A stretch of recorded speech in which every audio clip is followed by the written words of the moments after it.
Third annual Sharpe Showdown, Friday night rules meeting. The rules meeting is over, and Tom Sieburg is here. Tom, I don't know. I think we're going to get into the nuts and bolts of this weekend, right? Yeah. I mean, Right. it'll eventually all be laid out black and white. I think so. Yeah, it will be. Yeah, I know you're sitting there expecting me to say, "Hey, thanks for being here. Good to see you." So you could say, "Good to see me too." Oh yeah, I know. Yeah, I know. Not many people caught that. I know. Time. And my wife thought, well, you're just nervous. I'm like, no, I was messing with Brian. No, you were smart ass. I was messing with you because it's just kind of my little jab once in a while. Right, I gotta make some people laugh. Oh, hey, it was a ton of fun, man. People love that. I talked to people in the crowd at the National Walleye Tour yesterday and today. Well, not so much yesterday because we all got soaked. Yesterday was a little. Unless you were a mallard or wearing cold snap gear, you were soaked. And I don't have much room to talk because I was damp. Yeah, right. Because I wore just the vest because. Yeah.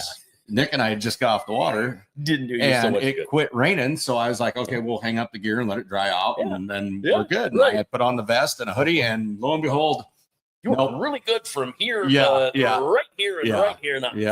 And hey, dudes do not do well in the rain. I noticed that. I noticed that. And neither did my sneakers that I had on. But I had Browning hunting boots in my pickup, and I wasn't smart enough to put them on. So, well, that happens. Big dummy.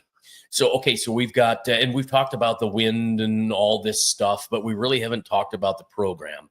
And the nice thing is we can count on you to share and tell us the program, because you'll just swap secrets, right? I mean, for the most part, I mean, well, you got to keep some stuff. I mean, to yourself, but.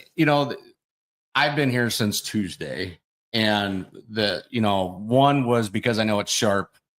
And it changes year from year, and it's a unique fishery, right? And day to day. Yeah, and day to day. But one of probably the most unique things that I witnessed for technique wise was I seen an influx of guys that NWT that never been here. Yeah, right. That came in thinking they were going to only live scope, and found out in a very short time frame that these fish move so much that live scope, unless you're in the right setting and the right bite is occurring, and right now is not that time. Right. Yeah. These fish are moving literally in 20 minutes. A pot of fish you think are not going to move are moved. And depending on where they're at, if they're in a current break, they get in a current break, they're gone. So got to witness a lot of these different guys, that are well known, really good at live scoping, that are pulling cranks. And then when that happens, they're switching gears because now, that most of their spots they were driving and scouting were all scope spots. Well, now you got to shift gears. And a lot of these guys you see got off the water, went back where they're staying, got in their inventory, rigged lead core, grabbed crankbaits, and out on the water they went. Right. That's been one of the key things that I think has helped, especially with when Nick and I have been out pre-fishing, is I don't pack the boat that full, but I have enough gear. So it doesn't matter if it's live scope or trolling. We had just the basics to get us through to find the fish that we needed to. Right. And, one of the things that kind of jumped out the most to us was the age class of fish that we were finding in certain spots was consistent, and which was great. I mean, we were having on average from 7 to 9 pounds a day, like really good weights, still got some different spots to work on with some overs, but it's Sharpe, right? We are not super worried about the overs game. We're more playing the game of, we want the bigger females, their unders, to get us consistent weight for both days. Because just like in the NWT, we seen 21 pounds right day one, and I think a lot of people were shocked, but I wasn't totally shocked, because day 3, when Curtis and I fished the championship, on day 2, we had that type of bag.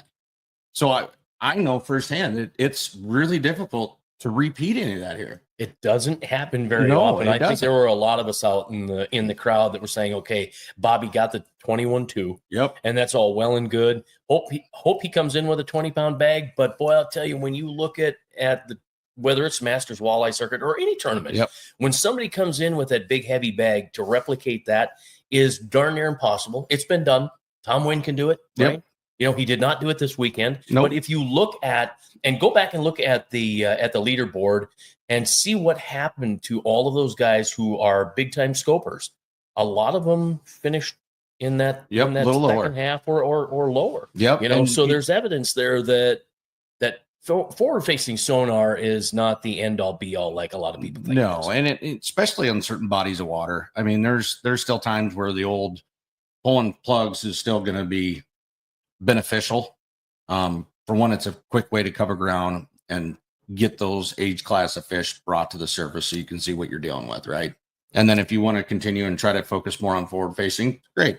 Mm-hmm. But, you know, I don't know how many people know different names, but there was 3 guys in the top 5 that are JT guys. Yeah, right. Yes, I noticed And that. they are very well, most of us are very well-rounded anglers. Now, I'm not saying that just because, you know, if somebody's on a JT staff, they're well-rounded. But for the most part, these individuals are very well-rounded. In the bodies of water they grew up on, they know how to troll. They know how to do rivers for the most part and the live scope game. Yeah. And I can tell you for the most part, there was a little of all of it combined. Maybe one day there was more than the other, but they all used probably every tool in their boat to get it done. Yeah, right. Well, when I talked to Bobby earlier today, he talked about using swim baits. Yep. And so really, for the most part, he didn't bring up a whole lot of walleye brand names. He Nope. brought up bass brand names. Yep. Right? Which, you know, and that's part of the thing that with our industry that is starting to cross over. And I notice even more so with my son, Jacob, is he's starting to get really into this bass world. And he's had the baits in the boat and we're fishing for walleye, and he's caught walleye on many of the bass brand baits and they work very well. So, you know, it's more about pitching that bait towards that piece of structure where that species is. It's regardless. I can tell you some of the baits that I've been using that catch fish on. If I, at the end, I will, you know me, it'll come out. Right. But 75% of the people will be like, there's no way. Yeah, And- right. Yeah, I agree. Because honestly, when you look at the way things are now, a lot of the fish, and I don't think you could see it as I move my hand on the bottom because the banner's in the way, right? But so a lot of these fish were just tight to the bottom. Correct. You know, whether you can get them to bite or not, I'm starting with a Ned rig early. Yep. I mean, that's the first thing out of my bag. Well, and in the water is a Ned rig. And I can tell you today, Nick and I pitched an 1/8 ounce. You did. Tungsten jig. Okay. With a minnow. Yeah. And anything heavier at times, Too much. it was too much. But then we had another spot where if you could have pitched a 3/8. So it wasn't so much current driven as it was just the way the stages of these fish are. And that's what's going to make this very interesting, because this wind is also going to help kind of cool the water back to where it was. We had some warmer temperatures today off and on, but it's not the withers. We found some females, you know, like Nick alluded to when he was talking to you, we found some females that had not spawned yet. Still blows my mind. What's the water temp? I never did ask. So it was in the area where we found those females was like 46 to 48. Okay. So yeah. Surface temperature. But I can tell you the craziest thing is, and this is for guys that if you have a fish hawk, and I am dumbfounded, and I plan on fish hawk, if you're listening, I'd be interested in talking to you. No. Gotta have one. After being in Huron and getting fooled by surface temperature, and now I notice with surface temperature and then my transducer on my live scope, there was 3 degrees difference. That's 3 degrees. So now you know the other way to do it. Do you want my infrared thermometer? No. So have you ever done that? Have you ever taken? I've never tried to use the infrared thermometer. You pull one off the bottom and check its temperature, right? Okay. Because the temperature they're in, the water temperature they are. The fish is. So and I've done that before. Yep. Because I'm a curious dude, and surface temperature doesn't mean a whole hell of a lot. And I think that's where a lot of the misconception has gotten kind of widespread, especially with the NWT the last couple of days, is guys were reporting surface temp. Mm-hmm. And I know, there was a couple pros, Craig by Erie, he had a fish hawk and he said he's seen up to 8 degrees cooler in a couple spots than surface. And, and what a lot of us forget is you got a wahi right up above.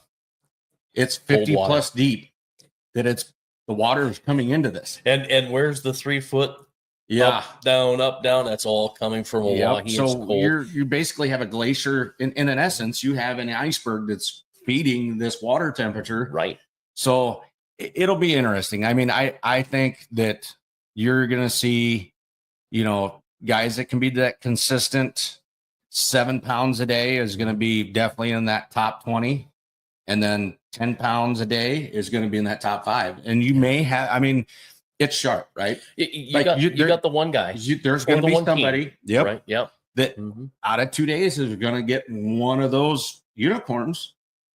But we've seen it with NWT. Look what happened on day 2. So just because and that's the thing that I always think it's funny here is, and one of the, joys that I kind of like being here is it's not one of those deals where you hear somebody brought in 2 overs. You don't go, oh, we're done for the next day. Yeah, you're still alive until this thing's done. You're still alive because just because they may have 1 or 2 overs the first day doesn't mean they're going to be able to do it the second day. Oh yeah, no, it's very hard to replicate day 1 on day 2 here. Yep, it is super hard. And even with live scope, and that was always the kind of thing that everybody thought is these live scope guys, forward facing, whatever. Once they find them, they're done. Well, but that's the issue. These females are moving so much because, in my mind, they are just almost rupturing the spawn.